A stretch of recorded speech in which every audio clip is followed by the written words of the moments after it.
So you've been wondering, why do the worst people seem to succeed? Basically, whether you like to admit or not, this world has been given over to the devil, aka Satan, for a period of time, just like God said it would be in the Bible. And there are invisible entities running things, pulling the strings, giving mankind the idea that they're in control. But realistically, unclean spirits, demons, Nephilim, are in control. A large part of the kingdom of darkness operates under the sea. We have more sea or water than we do earth. And we cannot, as human beings, go to the deepest parts of the sea and survive. So you can only imagine what has been undiscovered in the sea. There was a great flood during Noah's time, Noah of the Bible. So many things ended up being under the sea. That's why there's a marine kingdom. And one thing you need to know is that the soul of any living organism never dies. So those things that God wiped out from the earth because they were no good, angels came and slept with human beings. You can read about it in the book of Enoch, which is a biblical book that got taken out of the Bible. Certain angels that rebelled with Satan, they slept with women and created this Nephilim entity. Then there are other, demons that, and they also did things with animals and created all these hybrid animals. This is not God's design.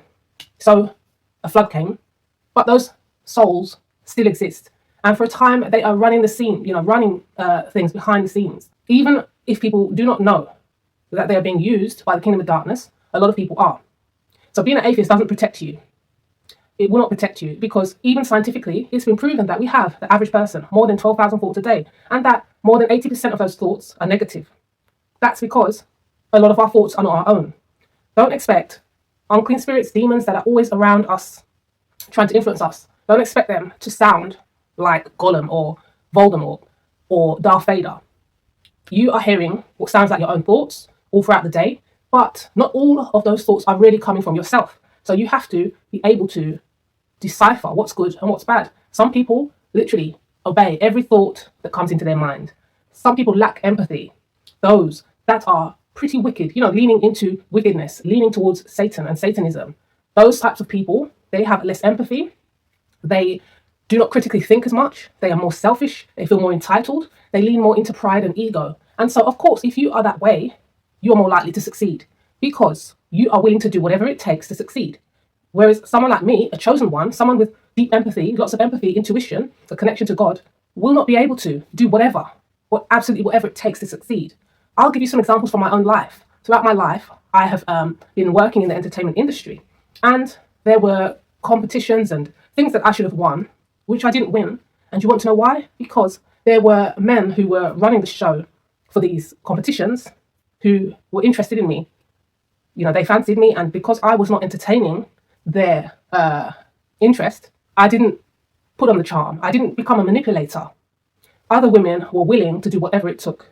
Even if they didn't find these men attractive, even if these women were not single, there were women who were willing to flirt and even go further than that, sleep with certain people to get into a position of power, to be highly favorable.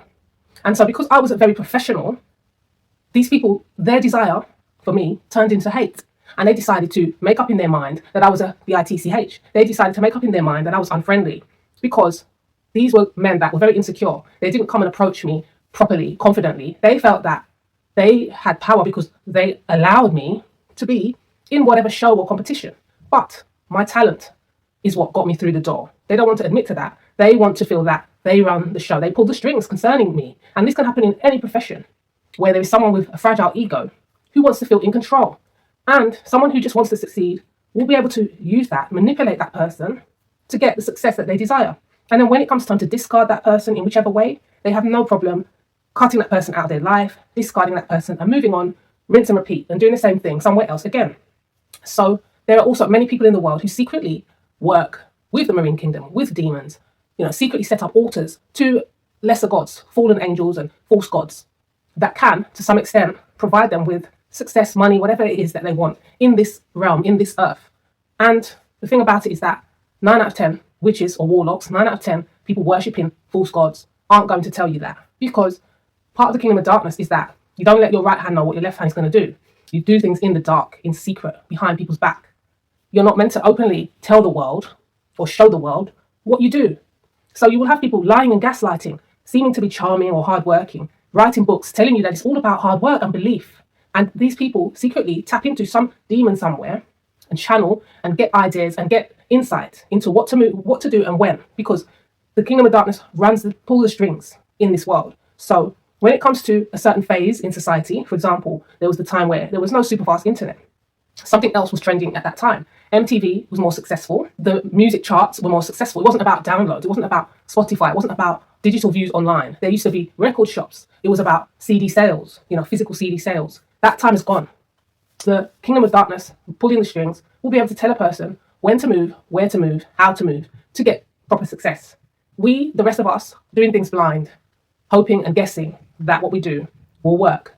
But the upper hand of knowing when to move and where and why is what tapping into darkness can give people. Now, don't be deceived. You should never trust the kingdom of darkness. They don't have any loyalties. They don't have loyalties to their own. They don't have loyalties to God's people. They just don't have loyalties. All they know is to lie. And all they really care about is getting as many human beings into hell with them, because that's the only place they can go to. When their time is over, they only have the opportunity of going to hell. They don't have the opportunity of having a lifetime of peace after they finish doing whatever they're doing. Us, when we leave our bodies, we have the opportunity for peace. So long as we acknowledge Christ, the Messiah who came to sacrifice of himself for humanity, and we stop the sin in our lives, whatever it is that we're doing that we shouldn't be doing, we do our best to stop, acknowledge Christ, we have an opportunity to see a life of peace, an eternity of peace. This life is short in comparison to an eternity. But you have to understand that the people who don't deserve success, they are like water. And that means they're willing to become whatever they need to become for a time, just to fit in, to get ahead, to manipulate, to extract. If you have convictions about right and wrong, that's going to hinder you in life.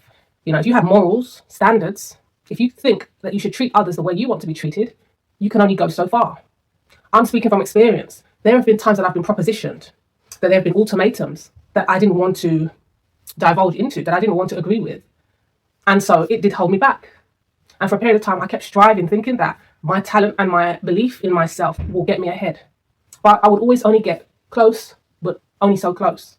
And then I'd have to back away again, because there always seems to be a crossroads at some point, especially if you're desperate.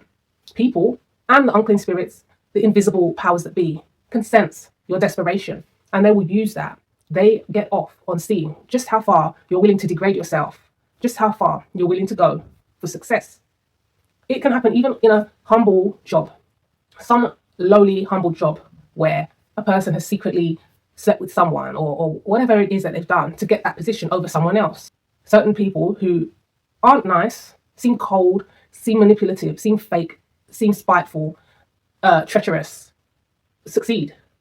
Literally because of all of that. Because they can be treacherous. They don't care. They don't feel guilt. They don't feel shame. So they won't be embarrassed by what they've had to do to be successful. They won't feel guilty about what they've had to do to become successful. The world is their oyster if they're willing to do and be whatever they need to be for any current time.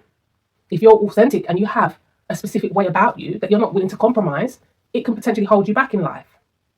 And this is what it is. And then also the people that secretly work with, demons and lesser gods, they have an upper hand over people that don't tap into anything spiritual for success in this world. You'd be surprised. Witchcraft is the highest religion, the biggest religion in the world. Even there are more witches than Christians, because at least 50% of Christians are witches. Witches are assigned to churches to try and see who is authentic and drag them into hell, make their life a living hell, and then they go after life to be in literal hell. This is the truth, and it's not easy to come to terms with, but this is facts. Like, my very own father can play a game, can play a role of being this nice, decent citizen, when behind closed doors, it was never in front of people, this man abused me. He threatened to unalive me. He was going to burn my face with iron once. So we're talking about a very monstrous man. But for the majority of his time, he's just chilling, seemingly decent, seemingly authentic. And everything that he did to me behind closed doors can't be proven. He can deny it, he can lie, and that's exactly what he's done, because he did it in the dark. They are undetectable, a lot of these people. I don't really understand how, what goes on. Something just comes over them suddenly at certain periods of time or what, because I don't know how they can come across to be so charming and decent, but they can. And so these predators are all around you. I've written about the abuse that I went through in a book that's in the description box below this video. And it's a self-help book as well as a memoir. If you are looking to level up your mindset and your life, this self-help book will help you to understand what's going on in this world and just give you the honest truth.